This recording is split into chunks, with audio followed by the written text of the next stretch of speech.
Real Frank.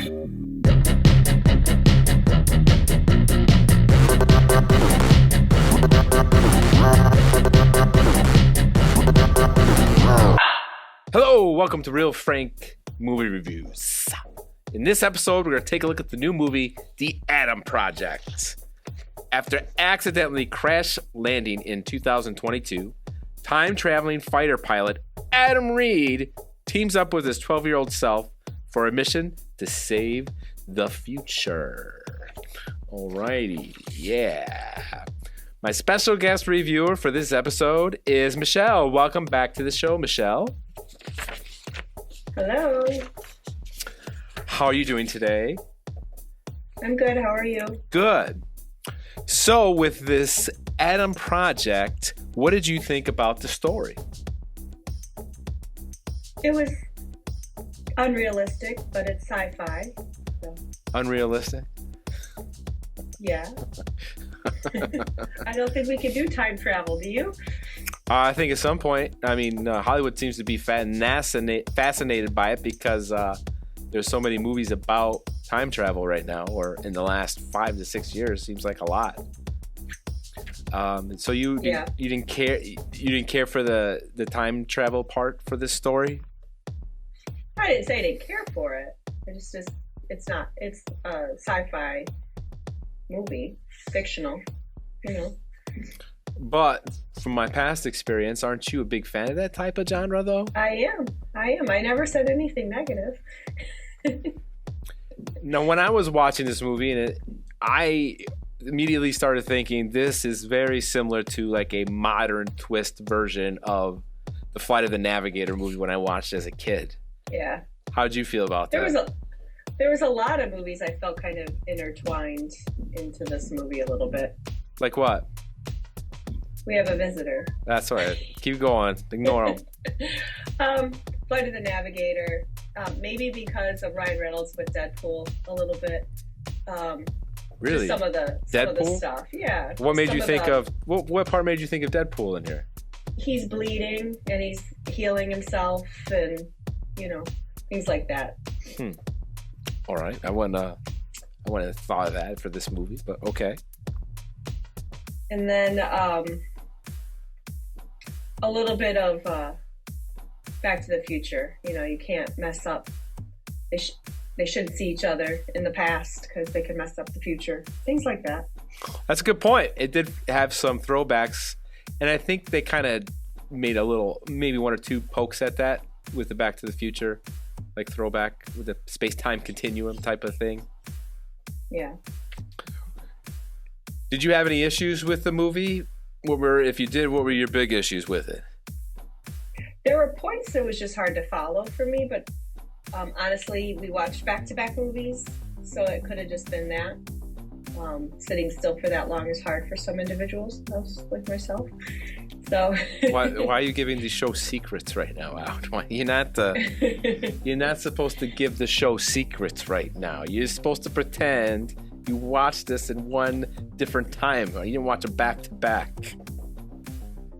What do you mean? Anyway, let's go back to the movie. All right, so okay. You didn't like all the throwback to the old movies, or you did like that?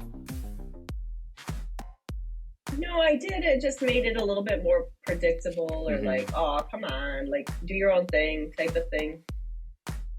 It did feel very predictable. I agree 100% on that. You could kind of feel where this whole thing was going to go.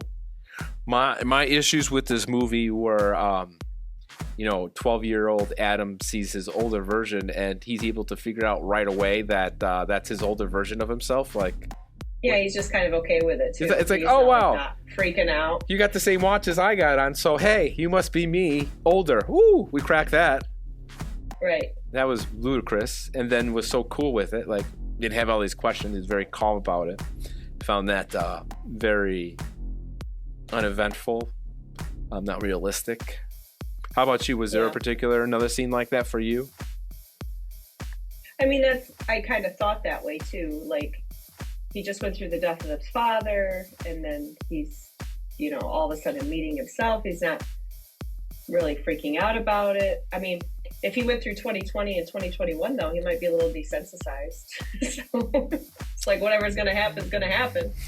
My other big issue too with this movie is so when they go back to 2018 and see their dad, and their dad is like even more nonchalant. Like, you know, the older Adam, Ryan Reynolds Adam, his dad says a quote. And he then knows him right away. And then and then he references the quote from a song and said, "No, it's a quote from this poem." And then he's got this look on his face, "Oh my God, that's my son." What the hell is that? I mean, and then when he figures out it's his son, he's not that too shocked either. It's not didn't like blow his mind or nothing. And then he didn't when he sees the 12-year-old version, he's not even blown about that either. That was weird. But he was working on time travel already. So, but still, yeah.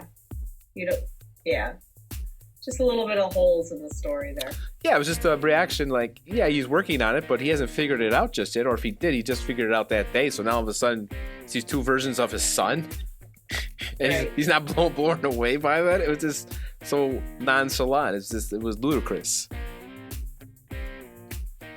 I don't know about you, but I thought the movie seemed rushed.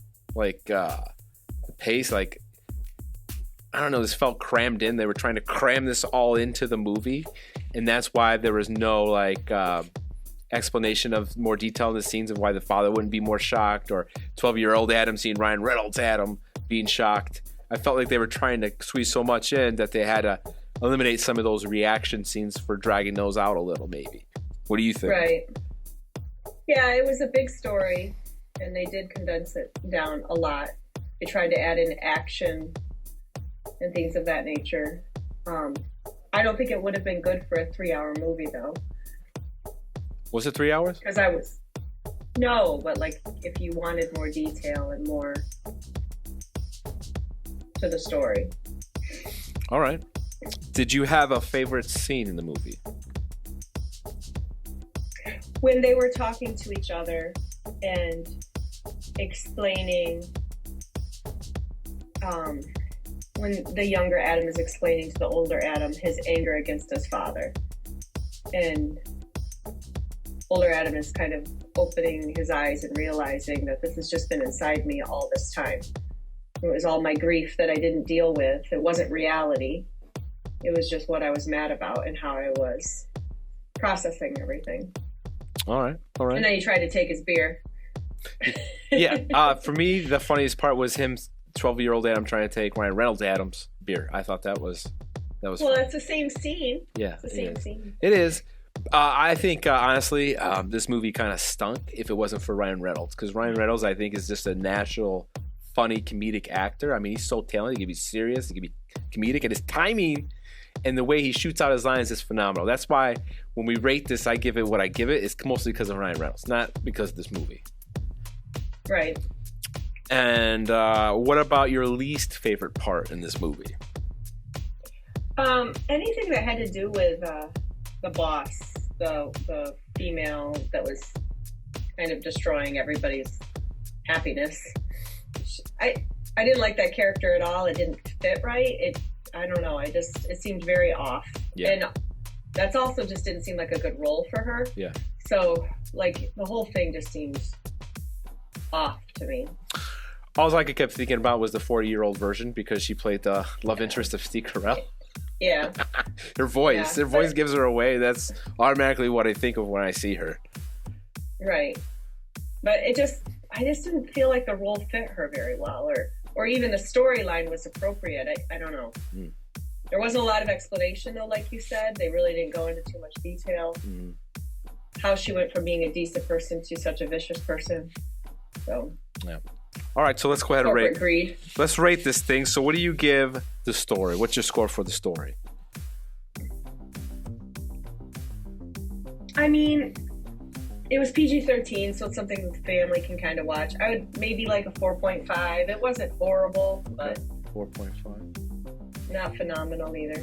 I give the story a 4.4. I didn't really care for it, so I'm right on par with you. I think they could have done more with it, but I think it was kind of smushed very quickly together. Wasn't like detailed or thought out. Just thought it was, we need to cram this in, fit this in this time frame for Netflix. What about the acting? How would you score the acting? It a little better Probably like a 5-ish, 5.5. 5.5. The only acting I didn't like was, and I wish I could remember her name. I looked it up before. Jennifer Gardner? Already. No, Jennifer Gardner was fine. She had a very small part. No, the boss, the 40-year-old virgin. Yeah, I don't know. I'm kind of on par with you. I give it a 5.2. I just thought Ryan Reynolds saved it. Otherwise, the acting was just okay. I mean, Mark Ruffalo did okay, but again, it was hard for me to take his acting seriously because I could not believe, not excited about seeing his two versions of his sons in front of him. So that kind of took me out of it. This was a breakout film for the kid, though, so hopefully he gets some more roles. Oh, I'm sure he will. Pretty good job. Yeah, he did all right. Cinematography. What did you think of the cinematography? The way it was shot? Pretty good. I mean, there was good scenes, especially driving through the forest. I also wondered how they didn't hit any trees.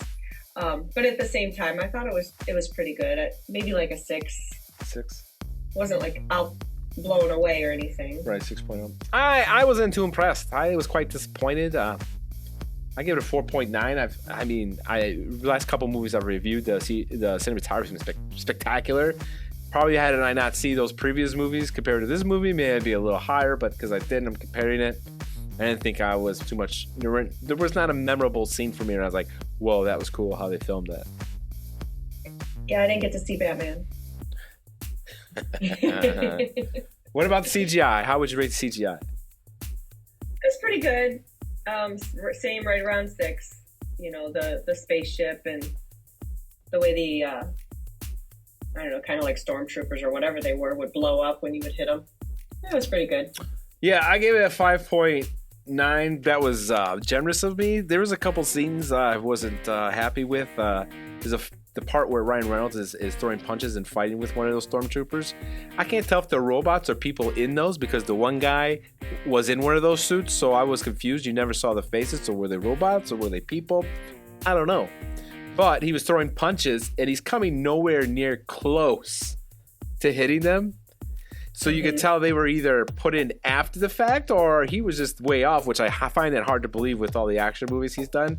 So I'm thinking they were added after the fact and they couldn't show him like connecting very close. It looked like, you know, they were practicing or something, rehearsing. Well, in these planes that they flew, when they showed the inside, they only had like 10 or 15 guys inside those planes. But there's always more guys. Yeah. And where'd they come from? Exactly. So overall, what would you score this? Yeah, like a 4.5. 4.5. Wow, I figured you would be higher than that. I figured it'd be higher for that. 4.5. I mean, it wasn't horrible, but I wasn't like blown away. Like you said, Ryan Reynolds, good actor.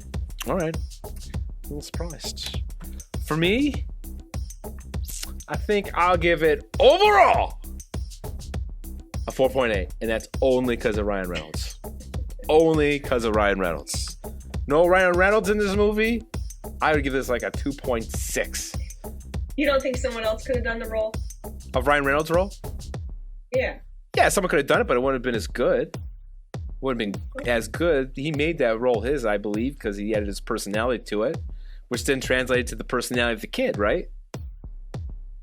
Yeah. So that's what made it entertaining for me, because there's a couple funny parts of things he says that are funny. Otherwise, he's not in it. This movie tanks. This is garbage. Kind of is, but he made it something out of nothing. I wouldn't say it's garbage. We've watched worse. Michelle, I got up to go to the bathroom without pausing the movie. I know. I mean, that should be a sign there. Like, I couldn't. It was more important for me to go to the bathroom. I didn't care if I missed a scene to come back and watch the rest of it without pausing. Yeah. All right. So Michelle gives it a 4.5. I give it a 4.8. That's a review for The Adam Project. Thanks for watching.